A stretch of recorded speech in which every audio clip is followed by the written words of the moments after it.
The Mage's Path, Book 2, Answers. Peras yawned as he sat up from his straw mattress.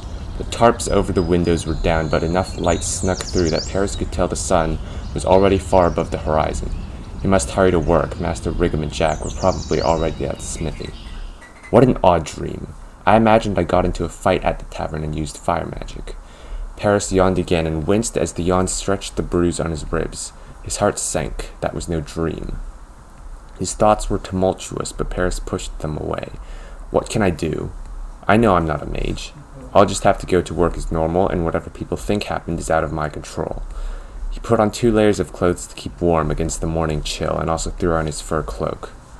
Peras put a kettle of tea over the fire while he spread some homemade cheese over a slice of rye bread. The kettle whistled after a short time, and Peras sipped the refreshing drink, trying to drink it before it went cold. After his quick breakfast, he rushed out of the house and ran to the smithy. As he expected, Righam and Jack were already there. Their voice could barely be heard over the roar of the forge and the huff of the bellows. Peras caught the word magic. They abruptly shut up when Peras appeared in the doorway. He put on a protective leather apron from a rack next to the door. Righam cleared his throat. "You're late." "Yeah, sorry about that." There was a short pause, then the blacksmith counted out some silver crowns, put them in a pouch, and tossed it to Peras. "Head down to the tanner's and get a box of leather strips. We're running low on them." "Yes, sir," Peras said, but he couldn't help but think that the smith just wanted him away so he could gossip about last night's incident. As he took off the apron and walked outside, he faintly heard Master Righam and Jack resume their conversation about him. The village leather worker was a man named Garl. His hands were dark from working with tanning liquid, and his large eyes stared at Peras with curiosity as he walked into the shop as if he were some circus animal to be gawked at. Peras did his best to ignore the stare as he dumped the pouch of coins onto the tabletop. Strips for Master Righam, the usual. Garl finally looked away and turned his gaze to the coins. He swept the coins into a locked metal box and pulled a bundle of leather strips off the shelf behind him, handing them to Peras. "Thank you. So, about last night." Peras was already walking out the door. "Goodbye, Garl." The rest of the day proceeded fairly uneventfully, apart from the whispers that would always come to a sudden stop when the proliferators noticed Peras nearby, and the glances out of corners of eyes performed in an effort to be discreet. But Peras noticed.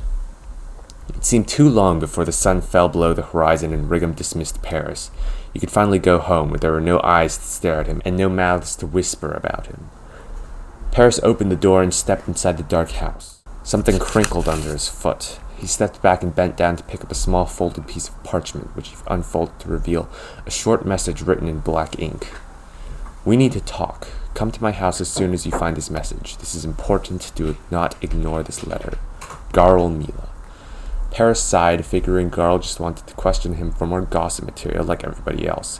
He almost threw it in a drawer to forget about, but instead stopped himself and tucked the note into his pocket. Garl did not strike him as the shallow, gossiping type, and nobody else had gone so far as to slip a note under his door requesting a private personal meeting. He turned around, drew his cloak around him, closed the door, and started walking to Garl's hut on the outskirts of town. It was but a 10-minute walk to her small thatched house. Peras knocked on the solid wooden door, and after a couple seconds, Garl opened the door a crack, peeking out of it with one bright green eye. She looked over Peras' shoulder to make sure nobody was following him, then ushered him in. "Have some tea." Garl gestured to 2 chairs and a table with 2 cups of tea. Peras hesitantly sat and took a sip. "Let's have a talk about what happened last night." Peras sighed. What did he expect? Of course, she just wanted more gossip material. "Look, I'll tell you what I've told everybody. It was just some convenient wind, and I don't know any more than anybody else who was there." "Oh, but I do, and don't worry, I'm going to be the one doing the telling." Garl paused to drink some tea. "I'm not particularly good at breaking things gently, Peras, so I'm not going to. You are a mage, and that means you are in danger." Peras threw up his hands, exasperated. Why wouldn't everybody just let this go? I'm not a mage, I've never been a mage, and I never will be. Mages are freaks of nature, and they cause nothing but trouble. They need to stay out of the business of hard-working normal people like us. Garl shook her head, a haze of melancholy on her face. "That's the propaganda talking." "Huh?" Garl took another sip of tea. "I suppose I need to give you a little lesson in history.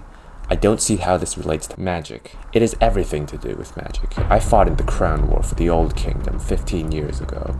A distant relative of the royal family named Edward Dredge, who believed his great-grandfather was next in line for the throne a century ago, but was cheated out of his throne, started a revolution to take power. Obviously he succeeded, which is why we are now ruled by the Dredge Empire. I still don't see how this is related to magic. Hush, boy, I'm getting there.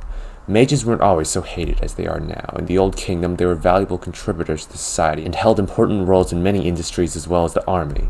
I fought alongside many mages in the Crown War. There are forces to be reckoned with on the battlefield. Some of them were my friends. That's how I know so much about magic. I know mage fire when I see it, and that little stunt you pulled last night, that was it. You're crazy. I'm not crazy, you're just blinded by what you've been taught. After Dredge took over and made himself emperor, he feared the power mages wielded. He feared losing his own power. But his resources were spread too thin to just go and lock him all up, so instead he made a genius move. He started a campaign of misinformation and lies, manipulating the people of Hale in over 15 years to make them fear, distrust, and hate people like you. People like, I'm not a mage. Garl had clamped a strong hand over Peras' mouth, silencing the end of his sentence. Peras slapped her hand away.